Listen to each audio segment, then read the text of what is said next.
मराठा आरक्षणाच्या मुद्द्यावर मनोज जरांगे यांनी मुख्यमंत्री एकनाथ शिंदे यांच्याविषयी केलेल्या वादग्रस्त वक्तव्यामुळे चंद्रपुरात संतप्त प्रतिक्रिया उमटली आहे।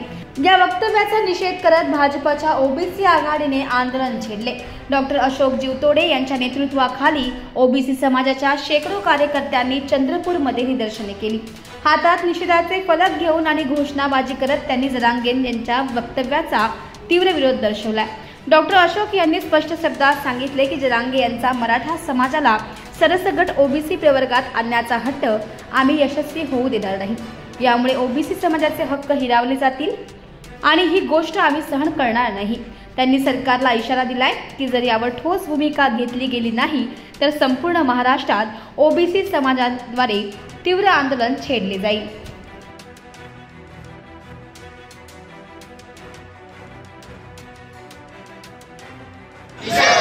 एकच परवा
जरांगेंचं जे मुंबईकडे कूच करून जबरदस्ती सरसकट मराठ्यांना ओबीसीत आरक्षण मिळवण्याचा जो प्रयत्न चालू आहे तो प्रयत्न हाणून पाडण्यासाठी तसेच आदरणीय मुख्यमंत्री देवेंद्र फडणवीस साहेबांबद्दल अपशब्द त्यांनी जे वापरले त्याचा निषेध करण्यासाठी सर्व ओबीसी समाज या ठिकाणी एकत्र येऊन त्यांचा जाहीर निषेध करीत आहे।